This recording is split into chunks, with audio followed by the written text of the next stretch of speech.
बिस्मिल्लाहिर्रहमानिर्रहीम। रिलेशंस का article continue है। अब तक रिलेशंस की तमाम टाइप्स डिस्कस करने के बाद उसके बाद इक्विवेलेंस क्लासेस और पार्टीशन ऑफ ए सेट इनको क्लोज करने के बाद ये गिवन रिलेशंस को आपस में कंबाइन करने का अब आर्टिकल शुरू हुआ है। तो आर्टिकल का नाम हमारा क्या है? Combining relations. रिलेशंस को जब आपस में कंबाइन करना है, दो या दो से ज्यादा रिलेशंस को, तो क्या रास्ता है? इस हवाले से कोई एज सच डिफरेंट रूट नहीं है, क्योंकि रिलेशन भी तो एक सेट का ही नाम है। बेसिकली पीछे एक सेट था, उस सेट का कार्टेशियन प्रोडक्ट बना के उसके आगे सबसेट लिए गए तो रिलेशन बन गया। रिलेशन के अंदर आ जाके इस तरह के ऑर्डर्ड पेयर्स होंगे, लेकिन रहना तो उसने सेट ही है, उसको विद इन ब्रेसेस लिखा गया है ना, तो उसके एलिमेंट जो आ रहे हैं वो पेयर फॉर्म के हैं और कुछ भी नहीं है। इसलिए जब उनको कंबाइन करना है तो जो सेटों का लॉजिक है वो एज इट इज, जिस तरह सेट कंबाइन किए जाते हैं उसी तरतीब से रिलेशंस कंबाइन किए जाएंगे। लेकिन एक दफा जब गो थ्रू नहीं होंगे तो बच्चे को आइडिया नहीं होता कि इनको कंबाइन कैसे करना है। सो लेट्स सी, ये एक सेट है एलिमेंट 1 2 3, अनदर सेट है 1 2 3 4। अब देखिए दो डिफरेंट सेट लिए गए, जिसमें से इनका जब कार्टेशियन प्रोडक्ट बनेगा तो उसमें एलिमेंट की तादाद 12 होगी, क्योंकि इसमें 4 है उसमें 3 है। तो उन 12 पेयर्स में से आगे कोई भी पेयर उठाए जा सकते हैं रिलेशन बनाने के लिए। टोटल वो तादाद में होंगे 2 की पावर 12, इतने रिलेशंस बनेंगे। तो उनमें से कोई दो उठाए गए हैं। ये देखिए, एक का नाम आर रखा, एक का नाम एस रखा। From A to B means, ये जो ए टू बी कहा है इट मीन्स कार्टेशियन प्रोडक्ट आप इस तरह लेंगे। ए टू बी का मीनिंग आपके पास ये होगा। तो 2 रेज़ टू पावर 12 रिलेशंस में से हमने ये दो लिखे, एक का नाम आर, एक का नाम एस। इसमें 3 पेयर्स लिखे और इसमें से 4 पेयर्स लिखे। आगे क्वेश्चन क्या पूछा गया कि इन रिलेशंस को कंबाइन करके दिखाइए। कंबाइन मींस जिस तरह सेट कंबाइन होते हैं, यूनियन, इंटरसेक्शन, डिफरेंस और ये सिमेट्रिक डिफरेंस, उसके बाद ये एक कंपोजिशन ऑफ द रिलेशंस का आर्टिकल भी है। तो जरा नोट करते जाइए, आर यूनियन एस, इन दोनों का यूनियन क्या होगा? ये स्टेटमेंट लिखी हुई है all common and non common pairs. जिस तरह कॉमन और नॉन कॉमन एलिमेंट्स लिखे जाते हैं सेटों में से, यहाँ वो पेयर्स हैं। तो इसमें से इन दोनों में कॉमन पेयर ये है 1 और 1 का, वो लिख दिया। बाकी तमाम पेयर्स ये जितने भी हैं वो कॉमन नहीं है, वो भी सब लिख दिए। So that's it. सेट्स की तरह जस्ट वो पेयर एक एलिमेंट है। इंटरसेक्शन लेना है, सिर्फ कॉमन पेयर लिखा जाएगा, तो कॉमन पेयर 1 1 है। आर माइनस एस, तो जब दो सेटों का डिफरेंस लिया जाता है क्या रास्ता चलता है? All elements of first which are not in second, यानी कि all pairs of R which are not in S. तो आर के ये 1 1 तो पेयर इधर है, ये दो ऐसे हैं, यानी कि ये पेयर और ये पेयर जो आगे नहीं है वो इधर आ गया। इसी तरह s minus R, all pairs of s which are not in r, इसके वो तमाम जो उसमें ना हो, 1 1 दोनों में है, तो ये वाले जो 3 बचे हैं वो इधर डिफरेंस में आ गए। उसके बाद ये एक सिमेट्रिक डिफरेंस का टर्म चलती है। इसका मीनिंग कुछ ये होता है कि इसमें वो पेयर लिखे जाते हैं, वो एलिमेंट लिखे जाते हैं जो या तो इसमें हो या इसमें हो। जो दोनों में होंगे वो यूजेबल नहीं है। ये देखिए, R pairs which are either in R या in S but not in both, जो दोनों के साथ होंगे वो नहीं लिखे जाएंगे, यानी कि ये वाला पेयर हटा दिया जाएगा, क्योंकि ये दोनों में मौजूद है। जो बाकी हैं वो या इसमें है या इसमें है, वो 5 उठा के ये लिखे गए। इन सिमेट्रिक डिफरेंस। ये सिमेट्रिक डिफरेंस का जो नीचे ऑप्शंस लिखे गए हैं ये वाले, दिस आर दिस, ये आपको जो सेट थ्योरी में बताया गया था वही रास्ता है। अगर कोई इनको इस तरह लिखना चाहता है R union S minus R intersection S, ऐसा करते हैं फिर भी यही बनेगा सिमेट्रिक डिफरेंस, या R minus S S minus R का यूनियन ले लें फिर भी यही बनेगा। यानी कि यूनियन इंटरसेक्शन और सेट डिफरेंस की फॉर्म में आपको ये सिमेट्रिक डिफरेंस के अदर फार्मूलों की शेप दिखाई गई है जो किसी भी जगह यूजेबल हो सकती है। चलिए जी, अब आगे आ रहा है कंपोजिट रिलेशन। ये भी एक रिलेशंस को कंबाइन करने का वे है। ये आर्टिकल आगे बढ़ेगा नेक्स्ट जो लेक्चर्स आएंगे। जिस तरह से हमारे पास कंपोजिशन ऑफ फंक्शन होता है, यानी कि एक function from first set to second set, फिर वहीं से एक फंक्शन उठा के थर्ड सेट पे आता है। जो कंपोजिशन होती है वो फर्स्ट वाले को लास्ट वाले से अटैच करती है। जैसे अगर ये ए है, ये बी है, ये सी है, ए से बी पर एक फंक्शन, बी से सी पर अगला फंक्शन, जो ए से सी पर फंक्शन होता है उसको कंपोजिट कहते हैं। तो अब यही काम यहाँ पे है। तो एज इट इज ये देखिए, R be a relation from set A to B and S be a relation from set B to C. आगे बढ़ चुके, फर्क इतना ही पड़ा कि ये आर के अंदर पेयर्स होंगे, सेटों में एलिमेंट्स आते हैं। Then composition of R and S, वो इस तरह का पेयर होगा ए सी, यानी कि इसमें ए, इसमें बी, इसमें सी, ए और सी का पेयर होगा, ए और सी का पेयर होगा, जिसमें पहला पहले से लिया जाएगा, दूसरा आखिरी से लिया जाएगा। फर्स्ट और थर्ड को आपस में अटैच करेंगे। आगे ये स्टेटमेंट है, इसमें ए बी पेयर आर में होगा, बी सी पेयर एस में होगा। ये जहां खत्म हुआ बी, वहीं से अगला शुरू हुआ, तो फिर फर्स्ट और लास्ट आपका वो उस कंपोजिशन में होगा।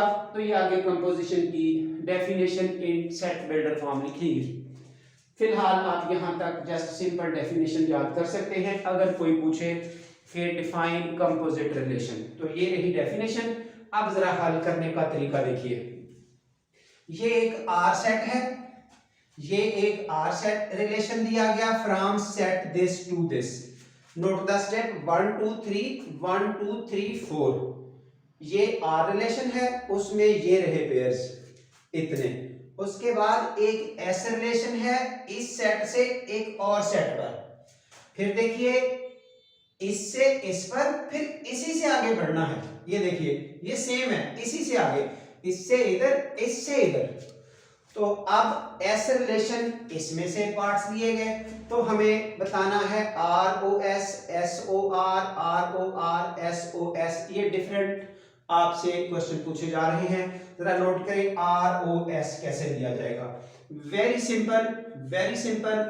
थोड़ी सी बस अंडरस्टैंडिंग देखिए, बड़ी आसानी से मैनेजेबल होगा। आर ओ एस, ये जिस पर खत्म हुआ, एस पर खत्म हुआ, तो एस से आपने स्टार्ट लेना है। ये देखिए आर ओ एस लिखना चाहते हैं, ये एस सेकंड है, इस इधर से शुरू करें। 1 0 1 0, 1 से शुरू हुआ, 0 पे खत्म हुआ। ये पहला एलिमेंट उठाया इस एस का। अब आपने इसको आर के साथ अटैच करना है। आर ये है, 1 से शुरू हुआ, 0 पे खत्म हुआ। इस 0 से शुरू होने वाला पेयर नोट करें। आगे 0 से शुरू होने वाला पेयर नोट करें, कोई भी नहीं है, इसको छोड़ दें, खत्म हुआ। आगे बढ़े 2 0, 2 से शुरू हुआ, 0 पे खत्म हुआ, तो 0 से इधर स्टार्ट होने वाला पेयर नोट करना है, कोई भी नहीं है, ये भी खत्म हुआ। अगले पे आ जाए, 3 से शुरू हुआ, 1 पे खत्म हुआ। ये 1 पे खत्म हुआ, तो 1 से शुरू होने वाला आगे आर में पेयर वो गुड लगा दिया। 3 से शुरू हुआ, 1 पे खत्म हुआ, इस 1 से ही आगे स्टार्ट हुआ। ठीक है, तो एंड उसका क्या हुआ 1 पर। अब ये जिन पर गुड लगाया गया वो छोड़ दिए गए, यानी कि वो सेंटर वाला सेट समझते हैं, इधर से इधर, इधर से इधर, सेंटर वाला छोड़ के फर्स्ट से लास्ट अटैच हो जाना है। ये देखिए इसका फर्स्ट, उसका लास्ट, वो बाई चांस 1 है, तो ये 3 1 आपका यहाँ पेयर आ गया। अभी एक और क्यों है, क्योंकि ये देखिए ये और एक ऐसा है, जब 3 से शुरू हुआ 1 पे खत्म हुआ, 1 से शुरू होने वाले 2 हैं, हमने दोनों लिखने हैं।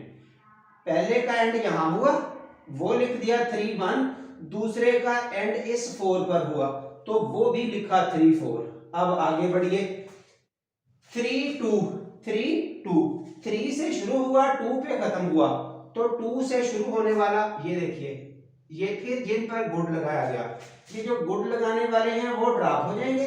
3 से शुरू हुआ 2 पे खत्म हुआ, तो 2 2 खत्म, 3 और 3, इसका फर्स्ट उसका लास्ट, ये 3 3 आ गया। आगे आइए 4, तो 4 से शुरू हुआ, ये 1 पे खत्म हुआ, आगे अटैच आर से करना है, तो 1 से शुरू होने वाले ये 2 हैं, ठीक है ना, इसने इसके साथ अटैच होना है। 4 पे शुरू हुआ, 1 पे खत्म हुआ, 1 से स्टार्ट होने वाले ये 2 हैं, ये जिन जिन पर ये गुड लगाया, ये डबल गुड कह रहे आप, वो आप यूं देख सकते हैं। 4 से शुरू हुआ, 1 पे खत्म हुआ, 1 से शुरू होने वाले ये 2 हैं, इसलिए पहले 4 के साथ ये आएगा 4 1, फिर 4 के साथ ये आएगा 4 4। ऑल पॉसिबिलिटीज डिस्कस करनी है। जो इधर से खत्म होने वाला उधर स्टार्ट ही नहीं ले रहा, वो आपने छोड़ देना, यानी कि यहां से यहां ही नहीं पहुंच रहा, फिर वहां से आगे कैसे जाना है, फर्स्ट थर्ड को कैसे अटैच करना है। जो यहां से यहां भी पहुंचा, फिर इसी से आगे भी पहुंचा, तो उसका दरमियान वाला ओमिट करके फर्स्ट और लास्ट चेक किए जाएंगे। नोटेबल पॉइंट ये कि आर ओ एस में एस वाला पहले डिस्कस करना है। चलिए जी, एस ओ आर, अब कौन सा पहले डिस्कस होना है, ये आर, ये देखिए आर, चले ये मैंने वही दोनों लिखे हैं आर। अब आर का 1 से शुरू हुआ, 1 पे खत्म हुआ, तो ये 1 शुरू हुआ, ये 1 खत्म हुआ, आगे 1 से शुरू होने वाला ये है, ये देखिए, ये जिनको आपस में अटैच किया ये वाले, ये 1 और 1 खत्म हो जाएगा, ये 1 और 0 यहां आ जाएगा, 1 और 0। आगे बढ़े, इस 1 से शुरू होने वाला और कोई नहीं है, 1 से शुरू हुआ, 1 पे खत्म हुआ, इस 1 से स्टार्ट होने वाला आगे जितने हैं वो सब लेने हैं, बस एक ही था, जो एक लिया गया उसका ये और ये आपने यहां लिख दिए, 1 और 0 ये दरमियान से खत्म हो गया। 1 4 पे आ जाए, 1 4, अब 1 से शुरू हुआ, 4 पे खत्म हुआ, तो 4 से शुरू होने वाला इधर ये आखिरी है, 4 से शुरू होने वाला ये देखिए, ये और ये, 4 और 4 ये एंड ये स्टार्ट, अब उसका फर्स्ट इसका लास्ट, ये आगे 1 और 1। फिर देखिए ये 1 पे खत्म हुआ, 1 से शुरू हुआ, 4 से स्टार्ट लिया गया, आगे 4 पे खत्म हुआ, 1 और 1 यहां लिखा जाएगा, सो दैट्स 1 एंड 1। हाँ जी, उसके बाद 4 से शुरू होने वाला और कोई नहीं है, अब 2 3 2 से शुरू हुआ, 3 पे खत्म हुआ, तो 3 से स्टार्ट होने वाले ये 2 हैं, ये देखिए 2 से शुरू हुआ, 3 पे खत्म हुआ, 3 से शुरू होने वाले ये 2 हैं, तो अब आप इस 3 को 3 से काट के 2 और 1, इससे काट के 2 और 2, यानी कि 2 और 1 2 और 2, ये देखिए आगे 2 और 1 2 और 2, 2 और 1 2 और 2 कैसे आए, 2 से शुरू हुआ, 3 पे खत्म हुआ, इसका 3 से शुरू हुआ, 1 पे खत्म हुआ, ये आपस में खत्म हो गए, 2 1 बाकी आ गया, इसी तरह ये भी खत्म हो गए, 2 और 2 आगे आ गया। हाँ जी, आगे बढ़िए, ये 3 1, 3 से शुरू हुआ, 1 पे खत्म हुआ, 1 से शुरू होने वाला ये है, तो 3 और 0, उसके बाद 3 4, 4 पे खत्म हुआ, 4 से शुरू हुआ, तो 3 और 1, ये आपके पास अगला आ चुका। इसी तरह से जब आर ओ आर करेंगे और एस ओ एस करेंगे तो इनके मसाइल कम हैं, यानी कि आर को ही आपने 2 दफा लिख लेना है, जैसा कि ये आर है 1 1, दोबारा आप इस आर से अटैच करें, 1 से शुरू हुआ, 1 पे खत्म हुआ, 1 से शुरू हुआ, 1 पे खत्म हुआ, तो एंड छोड़ के 1 और 1, इस यानी कि आर का अपने आप से ही लिंक बनाना है और इनको लिखने का वे ये होगा ऐसे, ये आर स्क्वायर हो जाएगा, ये एस स्क्वायर भी हो सकता है, यानी कि ये लिखने का स्टाइल जब वो एक जैसे हों। अब इसी तरह कहीं आपको एस क्यूब हल करना है तो एस स्क्वायर ओ एस, इसी तरह आर फोर हल करना है तो R square o R square या आर क्यूब ओ आर, किसी भी तरह से ये सॉल्वेबल होगा। जो सेम नंबर्स के साथ हैं वो इस तरह पावर्स भी बन सकती हैं। बाकी अभी जिन लोगों को अंडरस्टैंडिंग पूरी नहीं हुई वो इंशाल्लाह हम अगले आने वाले लेक्चर्स में ये एस ओ आर या आर ओ एस की फिर कैलकुलेशन करके दिखाएंगे। उम्मीद है कि ये आहिस्ता आहिस्ता आपकी कवरेज में सारा आ जाएगा। तो यहाँ तक अगर ज़ाहिर है कहीं भी कोई मसला है तो ज़रूर आपने वाया कमेंट्स बोलना है, अदरवाइज इसको कीप इट अप रखते हुए, जारी रखते हुए, यानी कि वर्ड यही कहा जाएगा कीप इट अप, यानी कि जारी रखें काम को, समझते जाइए, कोशिश करते जाइए, बुक कंसल्ट करते हुए उसमें से क्वेश्चन डील करें, इंशाल्लाह ये सब कुछ करना आ जाएगा। Thank you very much.